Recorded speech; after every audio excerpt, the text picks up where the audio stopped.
എല്ലാവർക്കും നമസ്കാരം. വിദ്യാസാഗറിൻ്റെ ഓൺലൈൻ ക്ലാസ്സിലേക്ക് ഏവർക്കും സ്വാഗതം. നമ്മൾ +1 കോമേഴ്സിൻ്റെ ബിസിനസ് സ്റ്റഡീസിൽ 4th ചാപ്റ്റർ ബിസിനസ് സർവീസസ് എന്ന് പറയുന്ന ചാപ്റ്ററാണ് നമ്മൾ പഠിച്ചുകൊണ്ടിരിക്കുന്നത്. കഴിഞ്ഞ ക്ലാസ്സിൽ നമ്മൾ എന്താണ് സർവീസസ് എന്നും സർവീസസിൻ്റെ ഫീച്ചേഴ്സ് എന്തൊക്കെയാണെന്നും ടൈപ്സ് ഓഫ് സർവീസസ് വിവിധ തരത്തിലുള്ള സർവീസുകൾ ഏതൊക്കെയാണെന്നും ഒക്കെയുള്ള കാര്യങ്ങൾ നമ്മൾ പറഞ്ഞിട്ടുണ്ടായിരുന്നു. ആ ക്ലാസ് കാണാത്തവരുണ്ടെങ്കിൽ അതുകൂടി കണ്ടതിന് ശേഷം ഈ വീഡിയോ കാണാൻ ശ്രമിക്കുക. ഇന്നത്തെ ക്ലാസ്സിൽ നമ്മൾ ടൈപ്സ് ഓഫ് സർവീസസ് വിവിധ തരത്തിലുള്ള സർവീസുകളെ പറ്റിയുള്ള വിശദമായിട്ടുള്ള ക്ലാസ്സാണ്. ഓക്കെ, ടൈപ്സ് ഓഫ് സർവീസാണ് നമ്മൾ പഠിക്കാൻ പോകുന്നത്.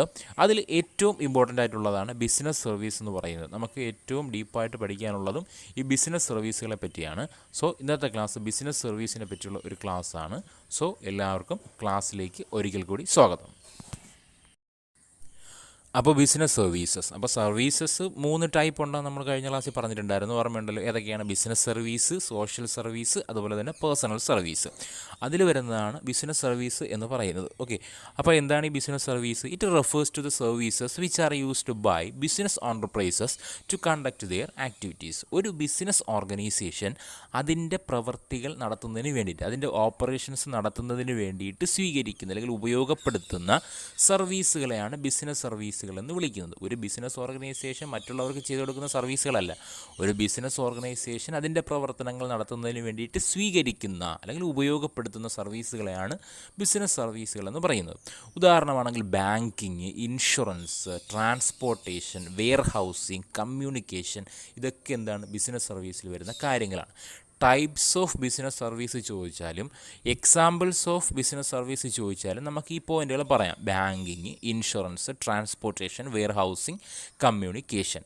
ഓക്കെ, അപ്പോൾ എന്താണ് ബിസിനസ് സർവീസ് എന്ന് പറഞ്ഞു കഴിഞ്ഞാൽ it refers to the services which are used by business enterprises to conduct their activities. ഒരു ബിസിനസ് ഓർഗനൈസേഷൻ അതിൻ്റെ പ്രവർത്തികൾ നടത്തുന്നതിന് വേണ്ടിയിട്ട് സ്വീകരിക്കുന്ന, ഉപയോഗപ്പെടുത്തുന്ന സർവീസുകളെയാണ് ബിസിനസ് സർവീസുകൾ എന്ന് പറയുന്നത്. ഓക്കെ, അവിടെ EPRS എന്ന് എഴുതിയിട്ടുണ്ട്. അത് എൻ്റർപ്രൈസ് എന്നാണ് ഉദ്ദേശിക്കുന്നത്, എൻ്റർപ്രൈസ് എന്നാണ് ഉദ്ദേശിക്കുന്നത്. അതിൻ്റെ ഷോർട്ട് ഫോം നിങ്ങൾ തൽക്കാലം എന്ത് ചെയ്യുക, അതിൻ്റെ ഫുൾ ആയിട്ട് തന്നെ എഴുതി വയ്ക്കുക. ഇങ്ങനെ കുറേ ഷോർട്ട് ഫോമുകളൊക്കെ ഉണ്ട്, അതിലേക്ക് നമുക്ക് പയ്യെ എത്തിച്ചു തരാനായിട്ട് സാധിക്കും. ഓക്കെ, അപ്പോൾ ഏതൊക്കെയാണ് ബിസിനസ് സർവീസുകൾ എന്ന് പറയുന്നത്? ബാങ്കിങ് ബിസിനസ് സർവീസാണ്, ഇൻഷുറൻസ് ബിസിനസ് സർവീസാണ്, ട്രാൻസ്പോർട്ടേഷൻ ബിസിനസ് സർവീസാണ്, വെയർഹൗസിംഗ് ബിസിനസ് സർവീസാണ്, കമ്മ്യൂണിക്കേഷൻ ബിസിനസ് സർവീസാണ്. ഇതൊക്കെ ഒരു ബിസിനസ് ഓർഗനൈസേഷൻ നടത്തിക്കൊണ്ട് പോകുന്നതിന് വേണ്ടിയിട്ട് ആ ബിസിനസ് ഓർഗനൈസേഷൻ സ്വീകരിക്കുന്ന സർവീസുകൾ ആണ്. ഓക്കെ, അപ്പോൾ എന്താണ് ബിസിനസ് സർവീസ് എന്ന് പറഞ്ഞു, ഏതൊക്കെയാണ് ബിസിനസ് സർവീസിൽ വരുന്നതെന്ന് പറഞ്ഞു. ഓക്കെ, ഇനി ഇതിൽ ഓരോന്നിനെ പറ്റിയും നമ്മൾ പഠിക്കുന്നു. ഓക്കെ,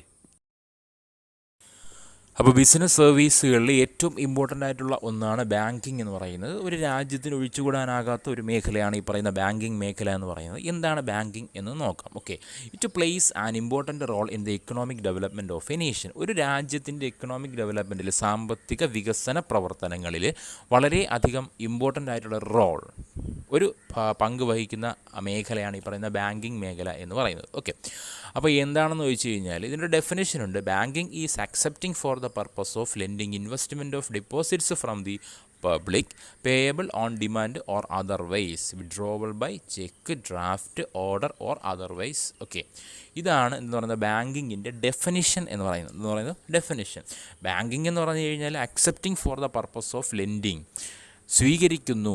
എന്താണ് സ്വീകരിക്കുന്നത്? പണമാണ് സ്വീകരിക്കുന്നത്. പബ്ലിക്കിൽ നിന്ന് പണം സ്വീകരിക്കുന്നു. എന്തിനാണ് മേടിക്കുന്നത്? ഇത് വാങ്ങിച്ച് അവർ കീശയിൽ വെച്ചേക്കുന്നതിനല്ല, ഇത് കൊടുക്കുന്നതിന് വേണ്ടിയിട്ടാണ്. For the purpose of lending. Lending means കൊടുക്കുക, വിതരണം ചെയ്യുക. ലെൻഡ് ചെയ്യുന്നതിന് വേണ്ടിയിട്ടാണ്. Investment of deposits from the public, payable on demand. പബ്ലിക്കിൽ നിന്ന് ഡെപ്പോസിറ്റുകൾ സ്വീകരിക്കുന്നു, അത് വീണ്ടും പബ്ലിക്കിന് തന്നെ തിരിച്ചു കൊടുക്കുന്നു. അതെങ്ങനെ? On demand. അത് ഡിമാൻഡിനാണ്. ഡിമാൻഡ് മീൻസ് ഇൻട്രസ്റ്റിനാണ്. ഓക്കെ, അതായത് പലിശ, അല്ലേ? പലിശ ഉൾപ്പെടെ എന്ത് ചെയ്യുന്നു? കൊടുക്കുന്നു. പലിശ ഉൾപ്പെടെ കൊടുക്കുന്നു മീൻസ് കൊടുക്കുന്ന പലിശയ്ക്ക്. നമ്മൾ ബാങ്കിൽ നിക്ഷേപിക്കുന്ന പൈസയ്ക്ക് നമുക്ക് എന്ത് കിട്ടും? ഇൻട്രസ്റ്റ് കിട്ടും. എന്നാൽ നിക്ഷേപിക്കുന്ന എല്ലാ പൈസയ്ക്കും നമുക്ക് ഇൻട്രസ്റ്റ് കിട്ടില്ല. ഇൻട്രസ്റ്റ് ഇല്ലാത്ത അക്കൗണ്ടുകളും ബാങ്കിലുണ്ട്. പക്ഷേ ബാങ്കിൽ നിന്ന് എടുക്കുന്ന പൈസയ്ക്ക്, ഇങ്ങനെയുള്ള പൈസ എടുത്തു കഴിഞ്ഞാൽ അതിനെന്തുകൊണ്ടും കുറവോ കൂടുതലോ എന്തോ ആവട്ടെ, ഇൻട്രസ്റ്റ് ഉണ്ടാവും. ഓക്കെ, അപ്പോൾ ബാങ്ക് ക്യാഷ് സ്വീകരിക്കുന്നുണ്ട്, അക്സെപ്റ്റിംഗ് ഡെപ്പോസിറ്റുകൾ അക്സെപ്റ്റ് ചെയ്യുന്നുണ്ട്. അതുപോലെ തന്നെ അതേ ഡെപ്പോസിറ്റ് തന്നെ പബ്ലിക്കിന് തിരിച്ചു കൊടുക്കുന്നുമുണ്ട്. കിട്ടുന്ന പൈസയ്ക്ക് ഡിമാൻഡ് ഇല്ലെങ്കിലും കൊടുക്കുന്ന പൈസയ്ക്ക് അവർക്ക് എന്തുണ്ട്? ഡിമാൻഡുണ്ട്. അതുകൊണ്ടാണ് പറയുന്നത് പേയബിൾ ഓൺ ഡിമാൻഡ്, ഇൻട്രസ്റ്റിനാണ് കൊടുക്കുന്നത്. ഓക്കെ, അത് അങ്ങനെ ഇൻട്രസ്റ്റിന് കൊടുക്കാം. അതല്ലാന്നുണ്ടെങ്കിൽ എന്ത് ചെയ്യും, വിഡ്രോവബിൾ, അല്ലെങ്കിൽ ഈ ഇടുന്ന ആൾ തന്നെ പിൻവലിക്കുകയും ചെയ്യാം. എങ്ങനെ? ബൈ ചെക്ക്, അല്ലെങ്കിൽ ഈ പറയുന്ന ഡ്രാഫ്റ്റ്, ഓർഡേഴ്സ്, അല്ലെങ്കിൽ നമ്മൾ ഈ പറയുന്ന ATM കാർഡ് വഴിയൊക്കെ നമുക്ക് എന്ത് ചെയ്യാൻ പറ്റും, എടുക്കാൻ പറ്റും. ബാങ്കിൽ പണം എത്തുന്നുണ്ട്, അതേ പണം തന്നെ തിരിച്ച് പബ്ലിക്കിൻ്റെ കയ്യിലും എത്തുന്നുണ്ട്. ഇതാണ് ബാങ്കിങ് എന്ന് പറഞ്ഞു കഴിഞ്ഞാൽ. ഇത്രയേ ഉള്ളൂ. ഈ ഡെഫിനിഷൻ ഞാൻ പറഞ്ഞതൊന്നുമല്ല. ഇതെന്താണ്, ബാങ്കിങ് റെഗുലേറ്ററി ആക്ട് 1949 പറഞ്ഞതാണ്. പലരും പലതരത്തിലുള്ള ഡെഫിനിഷൻ ബാങ്കിങ്ങിനെ പറ്റിയൊക്കെ ഒരുപാട് പേര് ഡെഫിനിഷൻ ഇങ്ങനെ പറഞ്ഞിട്ടുണ്ട്. ഒരാൾ പറഞ്ഞ ഡെഫിനിഷൻ എഴുതുമ്പോഴത്തേക്ക് അത് അതേപോലെ തന്നെ ഒരു വാക്ക് പോലും വിട്ടുപോകാതെ അത് അതേപോലെ തന്നെ എഴുതണം. അതല്ലാന്നുണ്ടെങ്കിൽ അയാളുടെ പേര് അക്കോർഡിംഗ് ടു ഇയാൾ അങ്ങനെ എഴുതാതെ നമ്മുടേതായ ലോജിക്കിന് നമുക്ക് എന്ത് ചെയ്യാൻ പറ്റും, ഒരു സംഭവത്തിൻ്റെ അല്ലെങ്കിൽ ഒരു കാര്യത്തിൻ്റെ ഡെഫിനിഷൻ നമുക്ക് എഴുതാനായിട്ട് പറ്റും. അപ്പോൾ ഇതാണ് ബാങ്കിങ്ങിൻ്റെ ഡെഫിനിഷൻ എന്ന് പറയുന്നത്. സിമ്പിളായിട്ട് പറഞ്ഞു കഴിഞ്ഞാൽ നമുക്കെന്ത് പറയാം, accepting for the purpose of lending money to the public. Accepting, സ്വീകരിക്കുന്നു. എന്ത് സ്വീകരിക്കുന്നു? പണം സ്വീകരിക്കുന്നു. എന്തിനു വേണ്ടിയിട്ട്? For the purpose of lending, കൊടുക്കാൻ തന്നെ. എന്ത്? Money to the public. പബ്ലിക്കിൽ നിന്ന് പണം സ്വീകരിക്കുന്നു പബ്ലിക്കിന് കൊടുക്കാൻ വേണ്ടിയിട്ട്. Okay, accepting for the purpose of lending money, അതിനെയാണ് നമ്മളെന്തെന്ന് വിളിക്കുന്നത്, ബാങ്കിങ് എന്ന് വിളിക്കുന്നത്. സിമ്പിളായിട്ട് പറഞ്ഞാൽ അങ്ങനെ പറയാം. ഓക്കെ, ഈ എന്താണ് ഡെഫിനിഷനൊക്കെ നിങ്ങളുടെ ടെക്സ്റ്റിലുണ്ട്, അതൊന്ന് വായിച്ചിരിക്കുക. ഓക്കെ, എവിടെയെങ്കിലുമൊക്കെ കുത്തിക്കയറ്റാൻ പറ്റുമെന്നുണ്ടെങ്കിൽ നമുക്ക് എക്സാമൊക്കെ എഴുതുമ്പോഴത്തേക്ക് അക്കോർഡിംഗ് ടു ഇന്നയാളെന്നൊക്കെ പറഞ്ഞുകൊണ്ട് ഇതങ്ങോട്ട് എഴുതി അങ്ങോട്ട് വയ്ക്കാം. ഓക്കെ, അപ്പോൾ എന്താണ് ബാങ്കിങ് എന്ന് പറഞ്ഞു, ഇതെന്താണ്, it plays an important role in the economic development of a nation. ഒരു രാജ്യത്തിൻ്റെ സാമ്പത്തിക വികസന മേഖലയിൽ വളരെയധികം ഇമ്പോർട്ടൻ്റ് ആയിട്ടുള്ള ഒരു റോൾ വഹിക്കുന്ന ഒരു മേഖലയാണ് ബാങ്കിങ് എന്ന് പറയുന്നത്. എന്താണ് ബാങ്കിങ് ഡെഫിനിഷൻ നമ്മൾ പറഞ്ഞു, accepting for the purpose of lending money to the public. Okay, പബ്ലിക്കിൽ നിന്ന് പണം സ്വീകരിക്കുന്നു. എന്തിനു വേണ്ടിയിട്ട്? പബ്ലിക്കിന് തന്നെ കൊടുക്കാൻ വേണ്ടിയിട്ട്. ഓക്കെ, അപ്പോൾ പണം വരിക മാത്രമല്ല പോവുകയും വേണം, എന്നാലേ അവിടെ ബാങ്കിങ് നടക്കത്തുള്ളൂ. അപ്പോൾ അതിനെയാണ് നമ്മൾ ബാങ്കിങ് എന്ന് പറയുന്നത്. ഓക്കെ, ഇനിയുള്ള ടൈപ്സ് ഓഫ് ബാങ്ക്സ് ആണ്. പലതരത്തിലുള്ള ബാങ്ക്സുകൾ ഇന്ന് നമ്മുടെ സമൂഹത്തിലുണ്ട്. അങ്ങനെ 4 തരത്തിലുള്ള ബാങ്കുകൾ ഏതൊക്കെയാണ്? കൊമേഴ്സ്യൽ ബാങ്ക്സ്, അതുപോലെ തന്നെ കോഓപ്പറേറ്റീവ് ബാങ്ക്സ്, സ്പെഷ്യലൈസ്ഡ് ബാങ്ക്സ്, അതുപോലെ തന്നെ സെൻട്രൽ ബാങ്ക്. 4 തരത്തിലുള്ള ബാങ്കുകളുള്ള ടൈപ്സ് ഓഫ് ബാങ്കുകൾ ഏതൊക്കെയെന്ന് വെച്ച് കഴിഞ്ഞാൽ ഈ 4 തരത്തിലുള്ള there are 4 types of banks. ഏതൊക്കെയാണ്? Commercial banks, cooperative banks, specialist banks അല്ലെങ്കിൽ സ്പെഷ്യലൈസ്ഡ് ബാങ്ക്സ്, അതുപോലെ തന്നെ central bank. Okay, commercial bank, cooperative bank, specialist bank, അതുപോലെ തന്നെ സെൻട്രൽ ബാങ്ക്.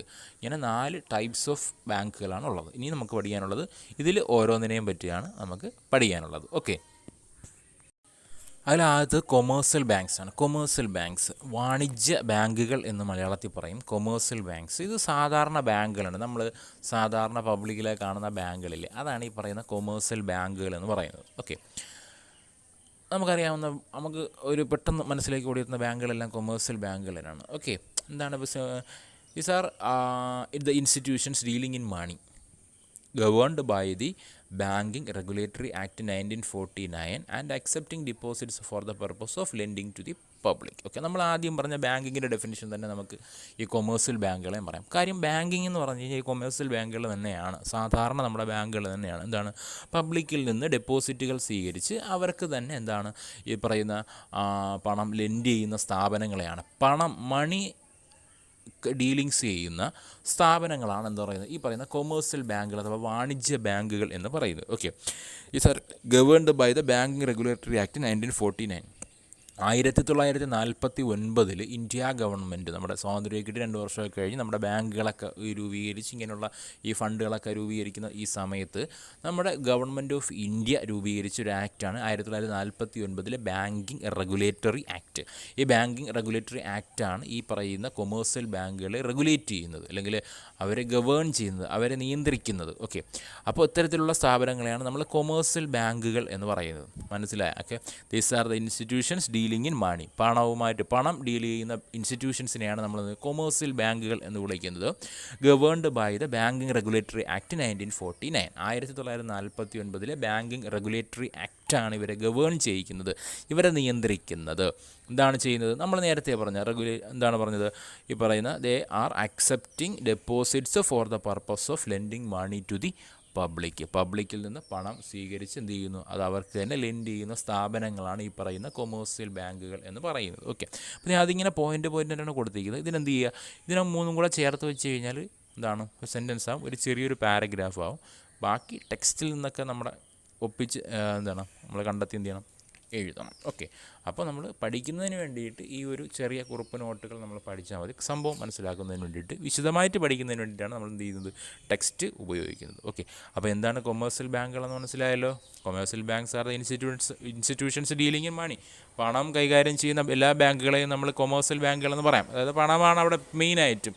പബ്ലിക്കിന്, നമ്മുടെ സാധാ ബാങ്കുകൾ പബ്ലിക്കിന് ഡെപ്പോസിറ്റ് കൊടുക്കുന്നതിന്, ഈ പറയുന്ന എന്താണ് ലോണുകൾ കൊടുക്കുന്നതിന്, ഡെപ്പോസിറ്റുകൾ പബ്ലിക്കിൽ നിന്ന് സ്വീകരിക്കുന്നതിന് വേണ്ടിയിട്ടുള്ള സ്ഥാപനങ്ങൾ, അത്രയേ ഉള്ളൂ. അതാണ് അവരെ ഗവേൺ ചെയ്യുന്ന 1949 റെഗുലേറ്ററി ആക്ട് ആണ്. ഓക്കെ, ബാങ്കിങ് റെഗുലേറ്ററി ആക്ട് ആണ്. ഓക്കെ, ഈ കൊമേഴ്സ്യൽ ബാങ്കുകൾ തന്നെ 2 തരത്തിലുണ്ട്. പബ്ലിക് സെക്ടർ ബാങ്കുകളുണ്ട്, പ്രൈവറ്റ് സെക്ടർ ബാങ്ക്സും ഉണ്ട്. ഓക്കെ, പബ്ലിക് സെക്ടർ ബാങ്കുകളുണ്ട്, പ്രൈവറ്റ് സെക്ടർ ബാങ്കും ഉണ്ട്. എന്താണ് പബ്ലിക് സെക്ടർ ബാങ്ക്? പേരിൽ തന്നെ നമുക്ക് കിട്ടും. പബ്ലിക് സെക്ടർ മീൻസ് പൊതു സ്ഥാപനങ്ങളാണ്, പബ്ലിക്കാണ്. അതായത് ഇതിൻ്റെ മേജർ പോർഷനും കൈകാര്യം ചെയ്യുന്ന ആരാണ്? ഗവൺമെൻറ്റാണ്. അങ്ങനെയുള്ള ബാങ്കുകളാണ് നമ്മൾ പബ്ലിക് സെക്ടർ ബാങ്കുകളെന്ന് വിളിക്കുന്നത്. മനസ്സിലായ?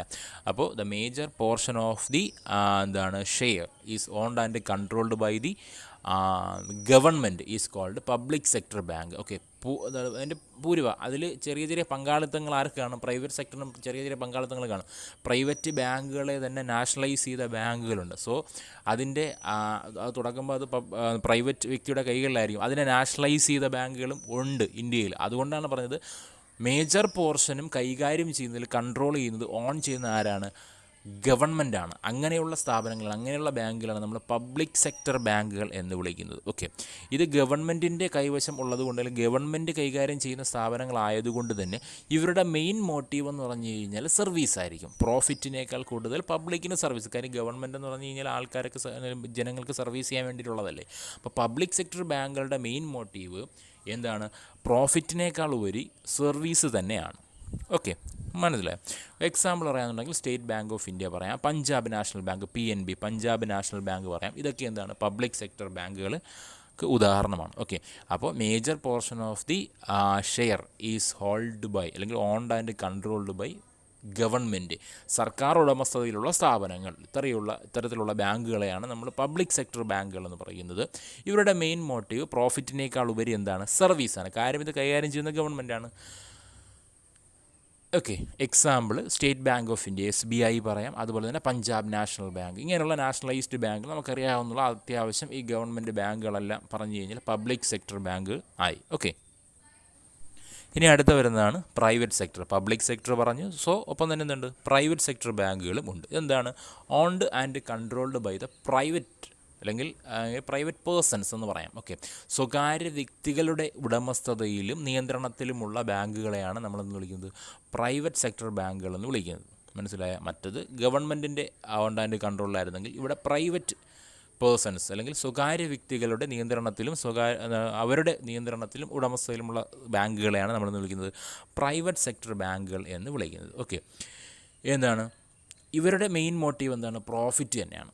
ഇവർ സർവീസ് എന്നില്ല. കാര്യം ഇത് സ്വകാര്യ വ്യക്തികൾ നടത്തുന്ന സ്ഥാപനമാണ്. അവർക്ക് ജനങ്ങളുടെ ക്ഷേമമൊന്നും അവർക്ക് വലിയ കാര്യമൊന്നുമല്ല. അവർക്ക് മെയിൻ മോട്ടീവ് പ്രോഫിറ്റ് തന്നെയാണ്. പബ്ലിക് സെക്ടർ ബാങ്കുകളുടെ മെയിൻ മോട്ടീവ് എന്താണ്? സർവീസാണ്, ജനങ്ങൾക്ക് വേണ്ടിയിട്ടാണ്. ഇത് ഇവർക്ക് വേണ്ടിയിട്ടാണ് എന്നുള്ളതേ ഉള്ളൂ. ഓക്കെ, അപ്പോൾ എന്താണ് ഇവരുടെ മെയിൻ മോട്ടീവ് എന്ന് പറഞ്ഞു കഴിഞ്ഞാൽ പ്രോഫിറ്റ് ആണ്. ഇതിൻ്റെ പ്രവർത്തനങ്ങളൊക്കെയും ഇവരുടേതായിട്ടുള്ള റൂൾസ് ആൻഡ് റെഗുലേഷൻസ് അനുസരിച്ചായിരിക്കും. ഗവൺമെൻറ്, അതായത് നമ്മുടെ പബ്ലിക് സെക്ടർ ബാങ്കുകൾക്ക് എല്ലാവർക്കും ഒരു റൂൾസ് ആൻഡ് റെഗുലേഷൻസ് ഉണ്ട്. അത് പുറത്തിറക്കുന്നത് ഗവൺമെൻറ്റാണ്. ഈ പ്രൈവറ്റ് ബാങ്കുകളുടെ റൂൾസ് ആൻഡ് റെഗുലേഷൻസ് തയ്യാറാക്കുന്നത് ആ പ്രൈവറ്റ് വ്യക്തികൾ തന്നെയാണ്, അല്ലേ? പക്ഷേ അവർക്ക് ഒരു നിയന്ത്രണവും, അവരുടെ മേൽ ഗവൺമെൻറ് ഒരു നിയന്ത്രണവും ഇല്ല എന്നുള്ളതല്ല.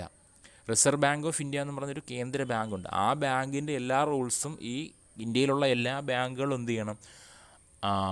പാലിക്കണം. ഓക്കെ, അപ്പോൾ അതിൻ്റെ നിയന്ത്രണങ്ങൾ എല്ലാ ബാങ്കിലും ഉണ്ട്. പക്ഷേ ആ ബാങ്കിൻ്റേതായിട്ടുള്ള, ആ പ്രൈവറ്റ് വ്യക്തികളുടേതായിട്ടുള്ള റൂൾസ് ആൻഡ് റെഗുലേഷൻസ് ആ ബാങ്കിനുണ്ട്.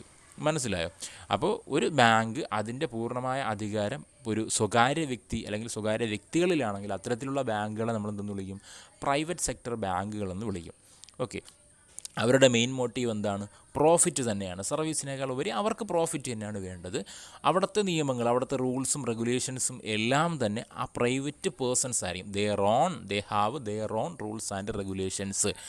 ഓക്കെ, പ്രൈവറ്റ് സെക്ടറിനാണെങ്കിൽ അവരുടേതായിട്ടുള്ള റൂൾസ് ആൻഡ് റെഗുലേഷൻസ് ഉണ്ടായിരിക്കും. അപ്പോൾ അങ്ങനെയുള്ള സ്ഥാപനങ്ങൾ നമ്മൾ പ്രൈവറ്റ് സെക്ടർ ബാങ്കുകൾ എന്ന് വിളിക്കുന്നത്. Okay, they are owned and controlled by the private persons. Okay, their main motive is to make profit ഉണ്ടാക്കുക എന്നുള്ളതാണ് അവരുടെ പ്രധാനപ്പെട്ട ലക്ഷ്യം. ദേ ഹാവ് ദെയർ ഓൺ എന്താണ് റൂൾസ് ആൻഡ് റെഗുലേഷൻസ്, അവരുടേതായിട്ടുള്ള നിയമങ്ങളും റെഗുലേഷൻസ് നിയന്ത്രണങ്ങളൊക്കെ ഉണ്ട്. അപ്പോൾ ഞാൻ പറഞ്ഞ കാര്യം മറക്കരുത്, അത് പൂർണ്ണമായിട്ടും അങ്ങ് അഴിച്ചു വിട്ടിരിക്കുകയല്ല. റിസർവ് ബാങ്ക് ഓഫ് ഇന്ത്യയുടെ ഒരു കൺട്രോൾ ഇവരുടെ മേലുണ്ട്. റിസർവ് ബാങ്ക് ഓഫ് ഇന്ത്യയെപ്പറ്റി നമുക്ക് തൊട്ട് അടുത്ത കുറച്ച് കഴിഞ്ഞിട്ട് നമുക്ക് പഠിക്കാനുണ്ട്. അപ്പോഴത്തേക്ക് നമുക്ക് അതിനെപ്പറ്റി പറയാം.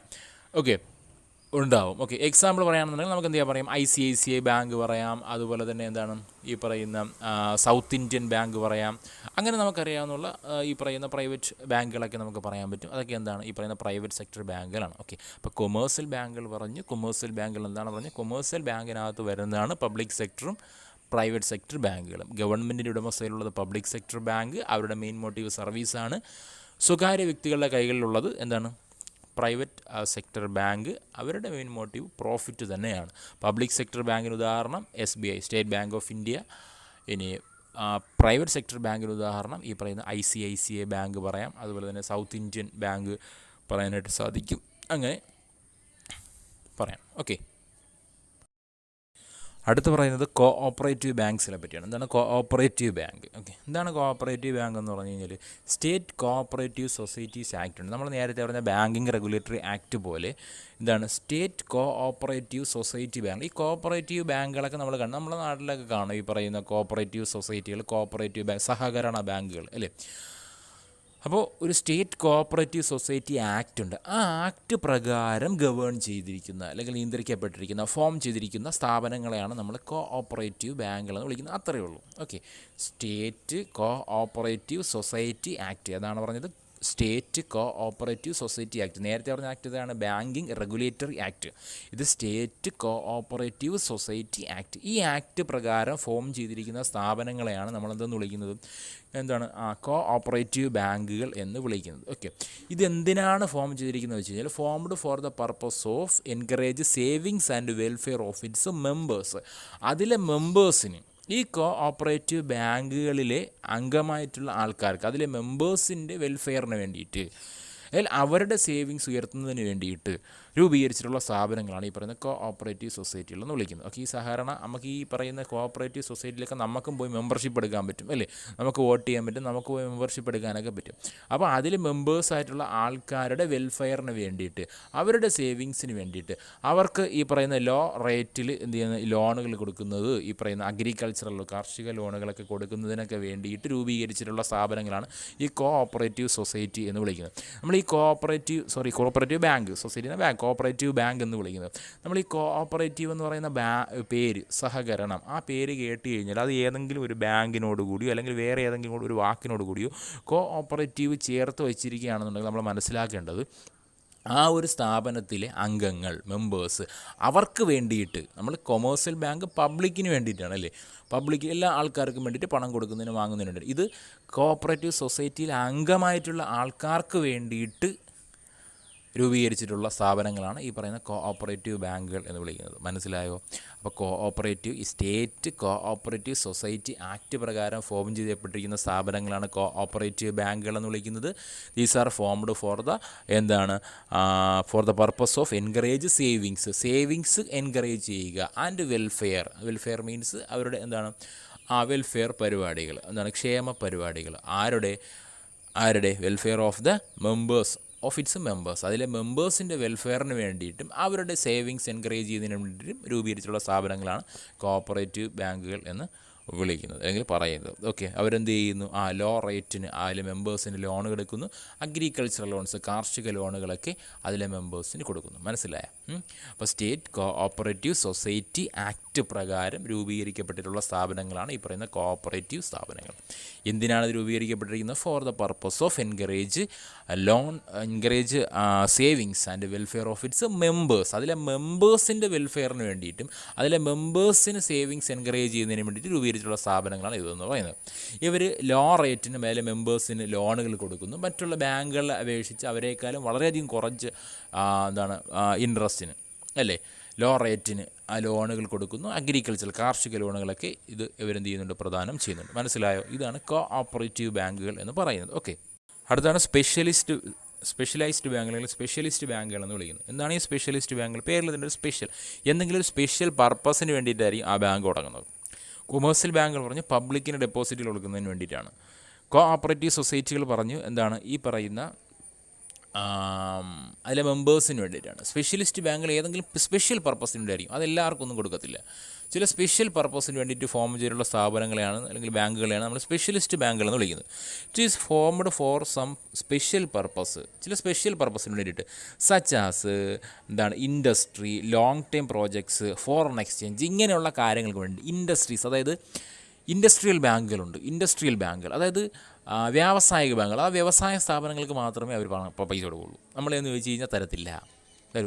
ഇനി ലോങ് ടേം പ്രോജക്റ്റുകൾ, ഏതെങ്കിലും ഒരു ലോങ് ടേം പ്രോജക്റ്റ്, ഒരു മെട്രോയോ അല്ലെങ്കിൽ ഒരു വലിയ വലിയ പ്രോജക്റ്റുകളൊക്കെ രൂപീകരിക്കുകയാണെന്നുണ്ടെങ്കിൽ അങ്ങനെയുള്ള സ്ഥാപനങ്ങൾക്ക് ലോൺ കൊടുക്കുന്നതിന് വേണ്ടിയിട്ടുള്ള ബാങ്കുകളുണ്ട്, അല്ലെങ്കിൽ അവർക്ക് പണം ലെൻഡ് ചെയ്യുന്നതിനുള്ള ബാങ്കുകളുണ്ട്. ഓക്കെ, ഒരു ലോങ് ടേം പ്രോജക്റ്റ്, ഒരു നീണ്ട കാലത്തേക്ക് നിലനിൽക്കുന്ന ഏതെങ്കിലും ഒരു പ്രോജക്റ്റ്, ഒരു മെട്രോ പണിയാകട്ടെ, അല്ലെങ്കിൽ ഒരു പാലം, അല്ലെങ്കിൽ അങ്ങനെ എന്തെങ്കിലുമൊക്കെ വികസന പ്രവർത്തനങ്ങൾ. ഓക്കെ, അപ്പോൾ അങ്ങനെയുള്ള സ്ഥാപനങ്ങൾക്ക്, അങ്ങനെയുള്ള പ്രവർത്തനങ്ങൾക്കൊക്കെ പണം കൊടുക്കുന്ന ബാങ്കുകളുണ്ട്.